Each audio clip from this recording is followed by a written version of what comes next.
Longan ফল গাছ।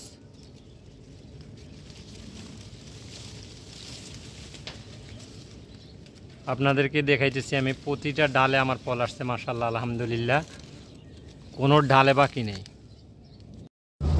আপনারা কখনো লঙ্গান ফলের বিচি থেকে গাছ রোপণ করবেন না, এতে করে ফলের সংখ্যা বেশি আসবে কিন্তু ফলের মাংসটা আসবে না। আপনি প্রচুর ফল দেখবেন কিন্তু মাংস দেখবেন না এখানে। সেক্ষেত্রে যারাই লঙ্গান গাছ কালেকশন করবেন, লঙ্গানের কলম এবং ফল দেখবেন, পরিপূর্ণতা যখন আসবে ফলের, আপনি তখন ফলটা চিড়ে খাবেন। সিজন ছাড়া আনসিজনে গাছ নেবেন না, ফল দেখে খেয়ে খাওয়ার পরে আপনি ফল নেবেন, গাছ নেবেন। আর বিচির গাছটা আপনার গাছ রুখতে পারবেন, প্রচুর ফলও আসবে প্রচুর, কিন্তু আপনার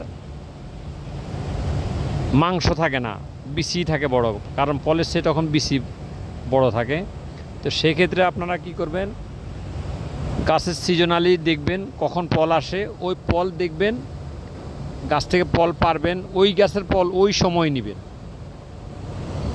যাতে করে আপনার গাছটা রোকার পরে বাণিজ্যিকভাবে যাতে আপনি কোনো রকমেই আপনার লস না আসে, সেদিকে আপনার অবশ্যই নজর রাখবেন। কিন্তু লঙ্গান ফলে একদম লাভজনক একটা ব্যবসা, এটা শিওর এবং 100% শিওর।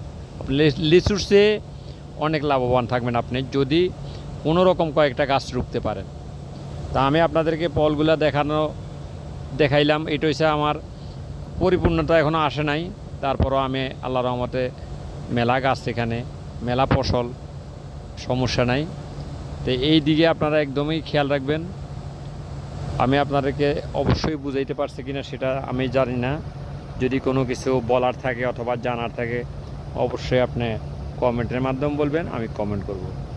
কিন্তু আমি আবারও বলি, কখনোই আপনি গাছ থেকে ফল পারবেন ওই ফলের বিচি থেকে গাছ করবেন না, কারণ ওই ফলের বিচি আপনার গাছটা, আপনার ফল আসবে ঠিকই কিন্তু আপনার লাভজনক হবেন না, এতে করে আপনার লস হবে।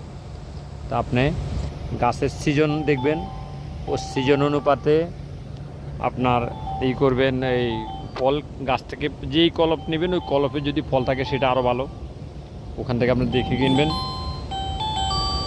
তখন আপনার সমস্যার হবে না। আশা করি আপনি লাভবান থাকবেন।